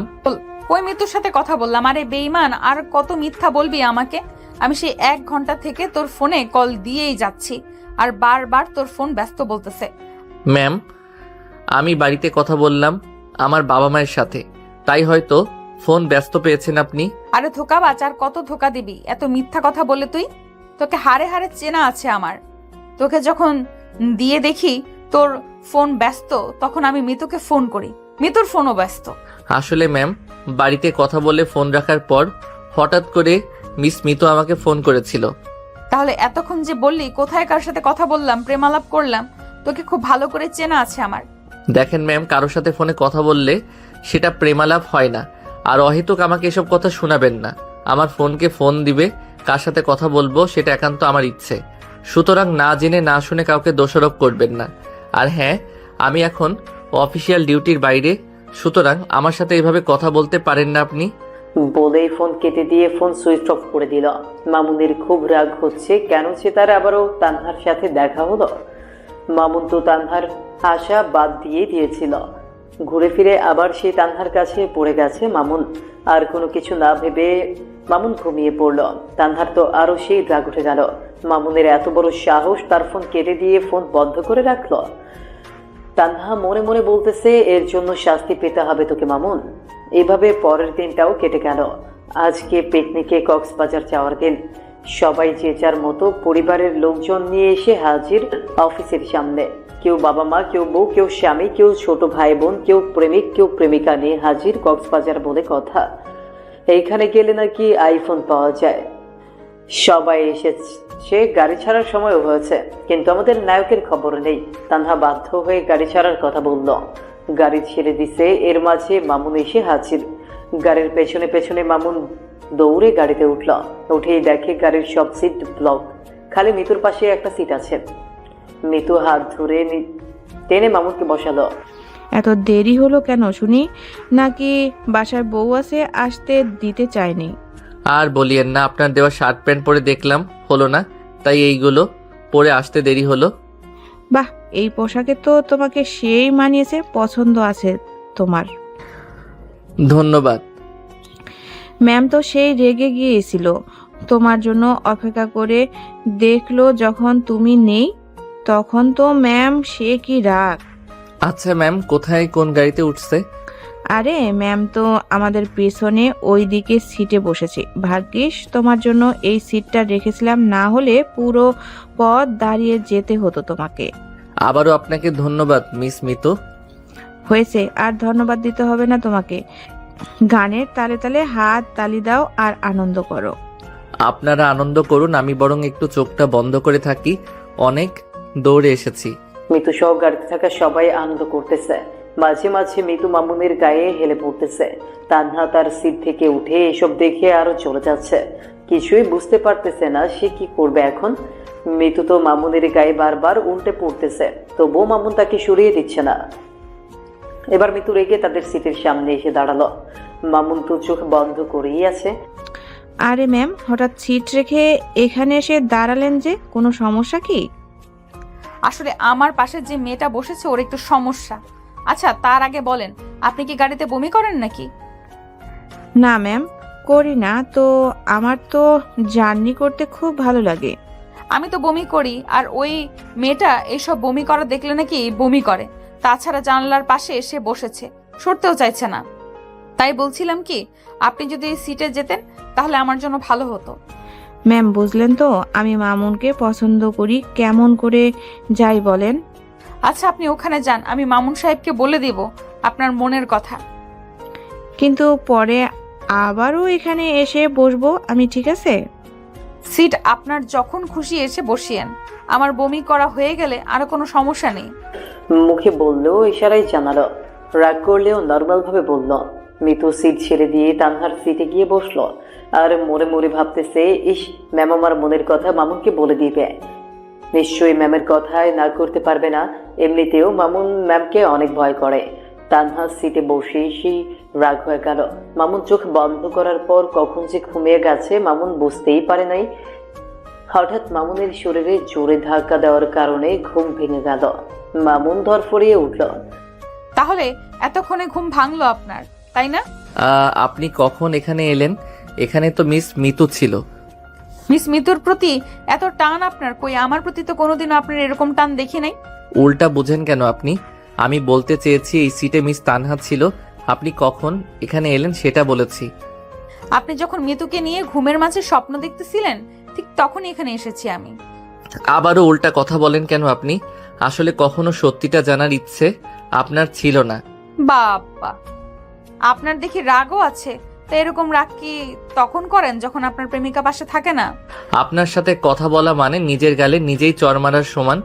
তা মারেন না চর, দেখি কেমন করে নিজের গালে চর মারতে হয়।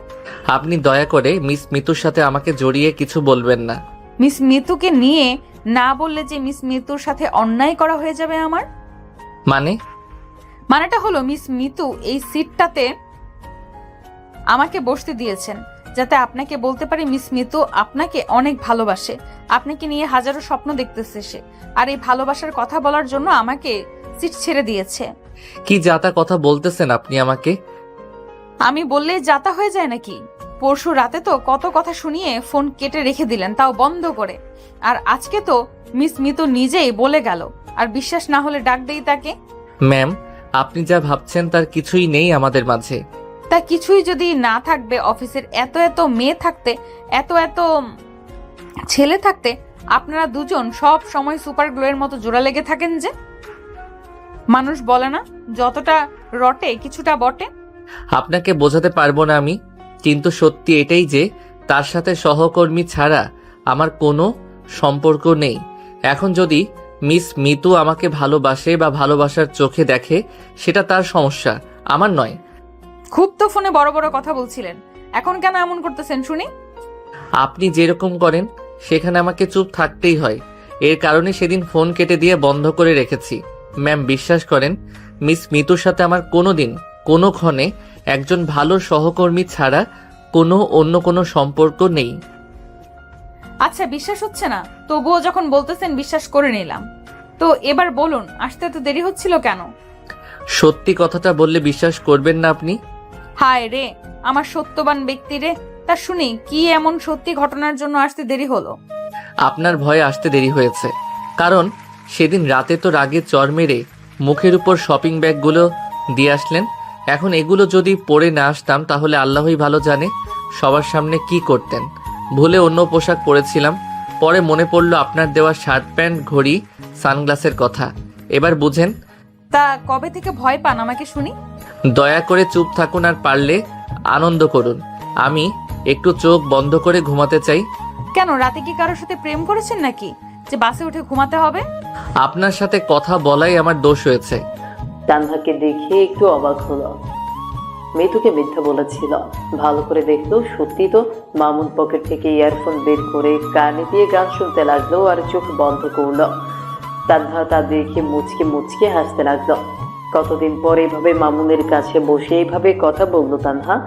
মামুন ঘুমিয়ে গেছে দেখে তানহা মামুনকে জড়িয়ে ধরে কাঁধে মাথা রেখে সেও ঘুমিয়ে গেল। গাড়ি চিটাগাং ছেড়ে চকরিয়া পার হয়ে হাই রোডের পাশে একটা হোটেলে থামলো। দুপুর গড়িয়ে বিকেল হয়ে গেছে। মামুন জেগে দেখে তানহা তাকে জড়িয়ে ধরে ঘুমিয়ে আছে। মামুন আর তানহাকে না ডেকে মাথাটা সিটের উপরে রেখে নিচে নেমে আসলো। এসে মিতুর সাথে দেখা। মামুন দেখে লজ্জা লজ্জা ভাব করে মুচকি মুচকি হাসতে লাগলো। কি হলো, এভাবে আমাকে দেখে হাসতেছেন কেন? আমি কি হাসার মতো কোনো কাজ করেছি নাকি? আমি তোমাকে দেখে হাসতেছি নাকি? আমি একটু হাসতেও পারবো না নাকি? আপনি হাসুন, আমি ভিতরে যে একটু হালকা হয়ে তারপর কিছু খাবো। আরে আমাকে একা রেখে কই যাও? দাঁড়াও, আমি যাব। হ্যাঁ হ্যাঁ, আসেন আমার সাথে। আমি যে বাথরুম ব্যবহার করব আপনিও সাথে থাকেন। ছি, কি যে বলো না তুমি। আমিও যাব মানে লেডিস বাথরুম ব্যবহার করব আমি। তো সোজা করে কথা বলতে পারেন না আপনি? আচ্ছা হইছে, চলেন এবার খালি ঝগড়া করে আমার সাথে। মামুন আর কোনো কিছু না বলে দ্রুত বাথরুমে গেল। খুব জোরে 1 নাম্বার চাপ পেয়েছে তার। বাথরুম থেকে বের হয়ে হাত মুখ ভালো করে ধুয়ে নিল। হোটেলের ভেতরে প্রবেশ করে দেখে তানহা আগে থেকেই বসে আছে। হঠাৎ মিতু মামুনকে তার সাথে বসতে দেখে তানহা ফিরতে ডাকে মামুন বাধ্য হয়ে তার কাছে গিয়ে বসলো। তানহা খাবার এগিয়ে দিল। মামুন আর না করতে পারলো না, দুজনেই খাবার খাচ্ছে। আচ্ছা, আপনি কেন আমাকে সিটে ওভাবে রেখে চলে আসছিলেন? আসলে আমার খুব জোরে বাথরুম পেয়েছিল, তাই আপনাকে আর ডাকি নাই। এত মিথ্যা বলা কবে থেকে শিখলেন? আমি তো উঠে দেখি আপনি মিতুর সাথে হেসে হেসে কথা বলছেন। আরে ম্যাম, আমি তো কথা বলতে চাইনি, উনি নিজেই এসে কথা বলল। বাথরুম ক্ষুধা বুঝি আপনার পায়? আমার বুঝি পায় না? আগে তো এরকম ছিলেন না আপনি, এখন কেন এরকম হয়েছেন? সরি ম্যাম, আমি মনে করেছি আপনি ঘুমিয়ে আছেন। আপনাকে ডাক দিলে হয়তো বা রাগ করবেন, তাই ডাকি নাই। হয়েছে হয়েছে, খাওয়া শেষ করেন। সবাই বাসে উঠে পড়েছে। বাথরুমে সময় শেষ করেছেন, খেতেও পারতেছেন না এখন। ম্যাম, ঠিক আছে। খাওয়া শেষ করে যে যার সিটে গিয়ে বসে পড়লো। কিন্তু আপত্তি বাঁধলো যখন দেখলো মিতু আবারও আগের সিটে বসেছে। গাড়ির দুটো সিট খালি, একটা মামুনের আর একটা যেখানে প্রথমে তানহা বসেছিল।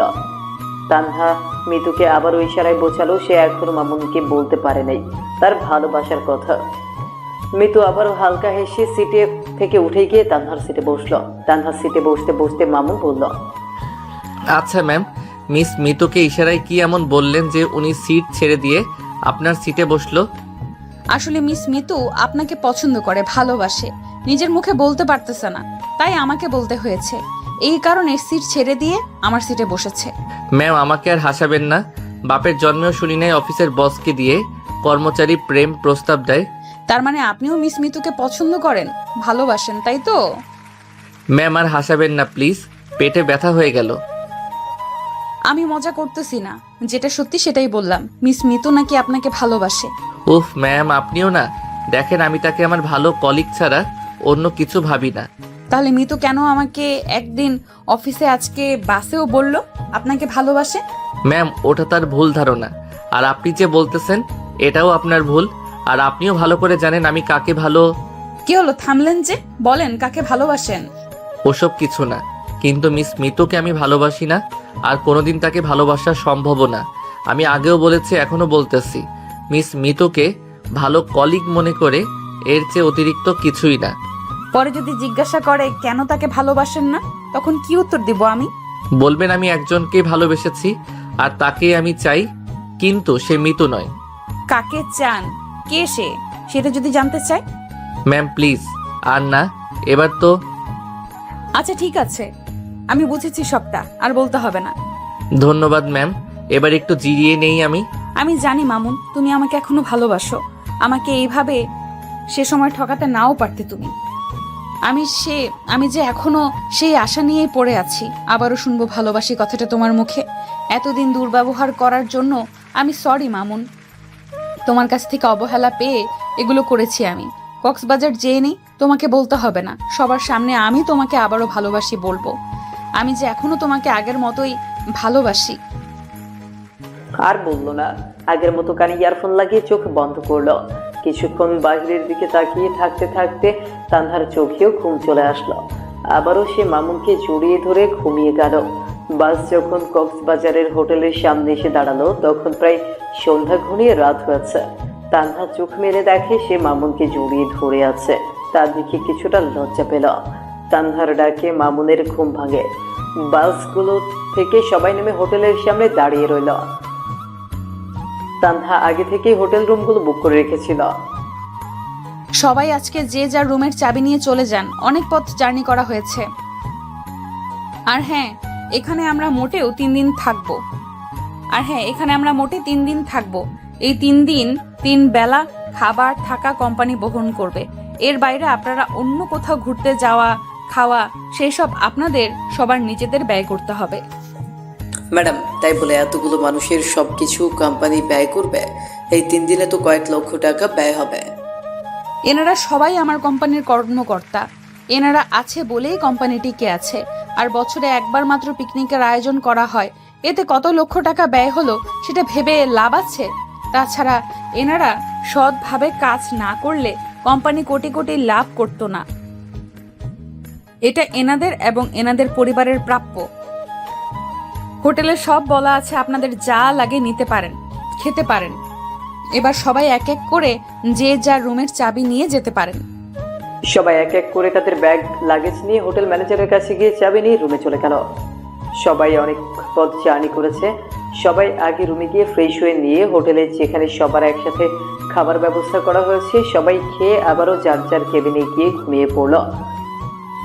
যারা পরিবার সহ এসেছে তাদের জন্য বড় রুম, মানে ডাবল রুম, 2টি খাট। যারা সিঙ্গেল এসেছে তাদের জন্য সিঙ্গেল রুম, সিঙ্গেল খাট। পরের দিন যে যার মতো সমুদ্র দেখতে বেরিয়ে গেল। কেউ বা সমুদ্রের জলে ডুবে ভাসে, আবার কেউ সেলফি তোলে, কেউ বা টিকটক ভিডিও বানায়, কেউ বা লাইভ ভিডিও করতেছে, কেউ বা ছাতার নিচে বসার যে চেয়ারগুলো আছে সেখানে শুয়ে ডাব খাচ্ছে, কেউ বা নিজের জীবন সঙ্গিনীর সাথে মজা করতেছে। সবার থেকে দূরে মামুন বালির উপরে বসে আছে। মিতু একটু এগিয়ে গেল তানহার দিকে। মুখে মুচকি হাসি থাকলেও মুখটা তার লজ্জায় লাল হয়ে আছে। ম্যাম, একা একা সমুদ্রের জলে যে আপনার কেউ আসে নাই? আমার আবার কে আসবে? অফিসের সবাই তো কাউকে না কাউকে নিয়ে এসেছে, আপনি যে একা আসলেন? কেন, আপনিও তো একা এসেছেন, আপনার কি তাতে কোনো সমস্যা হচ্ছে? কি যে বলেন না ম্যাম, আমি আবার কথায় একা আসলাম। আপনি তো একাই এসেছেন, আর এত লজ্জা পাচ্ছেন কেন? আমি তো একা আসি নাই, আমার সাথে তো মামুন এসেছে। তা মামুন সাহেব কি আপনাকে ভালোবাসার কথা বলেছে? আপনি বলেন নাই ম্যাম? হ্যাঁ বলেছি, কিন্তু মামুন সাহেব না করে দিয়েছে। আমি জানি আপনি বললে সে হ্যাঁ বলবে না, আমি বললে ঠিকই সে রাজি হবে। আচ্ছা, আমার কথা বিশ্বাস না হলে নিজে গিয়ে জিজ্ঞাসা করেন। কি বেহায়া মেয়ে রে বাবা, আমার কথা বিশ্বাস করে না। ম্যাম তাহলে যাই, গিয়ে বলি এই সময় মামুন একা আছে, আপনি গোসল করতে থাকেন। তানহা মিতুর দিকে তাকিয়ে দেখতেছে। মিতু তো মামুনের দিকে খেয়ে যাচ্ছে। মামুন একা একা বসে সমুদ্রের জলের ঢেউ উপভোগ করতেছে। হঠাৎ দেখলো মিতু তার কাছে বসে আছে আর মুচকি মুচকি হাসতেছে। কি ব্যাপার এভাবে হাসতেছেন যে? আর আপনি আসলেন কখন? আমি মাত্র এসেছি, মনে আনন্দের ঢেউ হচ্ছে দেখে হাসতেছি। আচ্ছা হাসেন, সমস্যা নেই, কিন্তু আপনি আমার কাছে এলেন যে? তোমাকে একটা কথা বলার ছিল বলে এখানে আসলাম। তাছাড়া আশেপাশে তেমন কেউ নেই, তাই ভাবলাম মনের কথাটা বলেই দেই। তা কি এমন মনের কথা বলেন তো শুনি। আসলে আমি কোনো কথা পেঁচিয়ে বলতে পারি না, যা বলার সোজাসাপটা বলে দেই, মনের ভেতরে কথা রাখতে পারি না। সব বুঝলাম, এবার তো বলেন কি বলবেন। আসলে তোমাকে আমি খুব পছন্দ করি, এমনকি অনেক আগে থেকে তোমাকে ভালোবাসি আমি। আই লাভ ইউ মামুন, আমি সত্যি তোমাকে অনেক ভালোবাসি। আমাকে কি তোমার জীবনের সঙ্গী বানাবে? সব বুঝলাম এখন। আচ্ছা আপনার এই কথার উত্তর কালকে দিব, কেমন? দয়া করে আজকে আর জোর করবেন না, সবাই আনন্দ করতেছে, আপনিও করেন। আমার এত তাড়াহুড়া নেই, যখন মন চায় তখন বলে দিও, আমি কিন্তু কালকের জন্য অপেক্ষায় রইলাম। বলেই মিতু লজ্জা মুখে হাসতে হাসতে চলে গেল। দূর থেকে মামুন আর মিতুর কোনো কথা শুনতে না পারলেও মিতুর হাসি দেখে এটা অবশ্য তানহা বুঝে গেল, নিশ্চয়ই মামুন হ্যাঁ বলেছে। তানহার খুব রাগ হলো, বাসে বললো কি আর এখন করলো কি। তাই তানহা রেগে মেগে মামুনের কাছে গিয়ে কোনো কিছু না বলে ঠাস ঠাস করে থাপ্পড় মারলো। আমি আবার কি করলাম? কি কারণে মারলেন আমাকে? নিজেকে খুব পাকা খেলোয়াড় মনে করিস তুই না? আমাকে বাসে বললি এক কথা আর এখন বলতেছিস আর এক কথা। আপনার কথার আগা মাথা কিছুই তো বুঝতে পারতেছি না। না বোঝার মতো তো কথা নয়। বাসে বললি মিতুকে ভালোবাসিস না, আর এখন কি করলি তুই? সব বুঝি আমি, উপরে উপরে খাবি তলেও কুড়াবি। আমি মিতুকে কিছুই বলি নাই, আমাকে কেন ভুল বুঝতেছেন আপনি? কিছু না বললে কেউ নিশ্চয়ই এভাবে লজ্জা পেয়ে হাসতে হাসতে যায় না। তুই যদি হ্যাঁ বলিস অবশ্যই খুশি হবে, হাসবে। আর তুই যদি না বলিস অবশ্যই মন খারাপ করে চলে যাবে। তাহলে মিতু কেন এভাবে গেল? ম্যাম সবাই এখানে আনন্দ করতে এসেছি, তাই তার মনে ব্যথা দিতে চাইনি বলে আমি বলেছি। বলেছিস তুই মিতুকে ভালোবাসিস, তাই তো?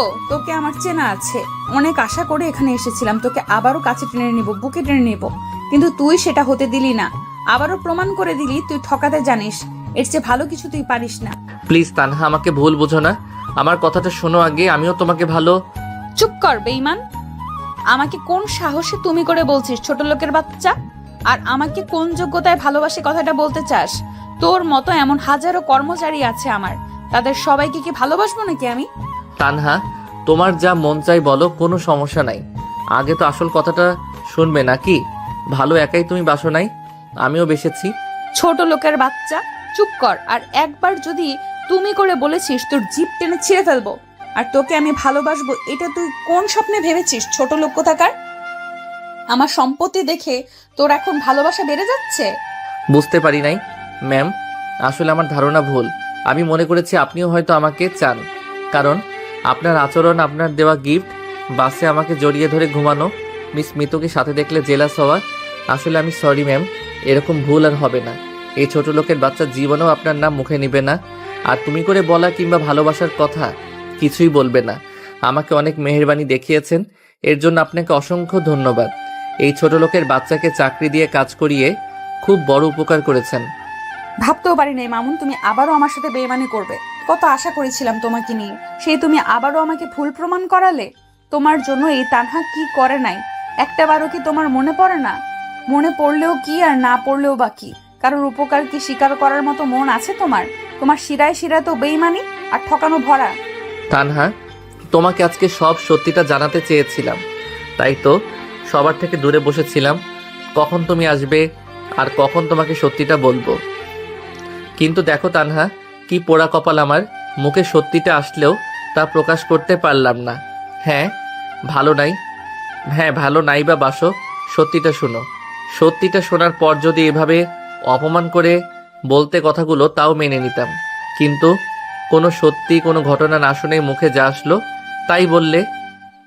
আগে তো এরকম ছিলে না তুমি। আর কারো কোনো ভয় নেই, আর 2 মাস মাত্র, এরপর সবাইকে মুক্ত করে চলে যাব। যত পারো অপমান করে নিও, যত পারো আঘাত করে নিও, আমি আর কোনো বাধা দিব না। আর তো মাত্র 2 মাস। আর বলতে দিল না। খুব রেগে কাঁদো কাঁদো ভাবে আবারও বলতে পারল না। ঠাস ঠাস করে আর দুটো দিল। কলার ছাড়িয়ে নিয়ে কেঁদে কেঁদে সেখান থেকে চলে গেল। মাটিতে হাঁটু গেড়ে বসে কেঁদে মনে মনে বলল। মামুন কাঁদতে কাঁদতে চোখে পানি মুছতে মুছতে হোটেলের নিজের রুমে চলে গেল। তানহা তখনও সেখানে হাঁটু গেড়ে বসে কেঁদেই যাচ্ছে। ইস, একটুর জন্য 2 মানুষ আপন হতে পারলো না। সত্যি তো, এটাই মেয়ে হোক বা ছেলে, নিজের মনের মানুষের সাথে অন্য কাউকে কেউ কখনো সহ্য করতে পারে না।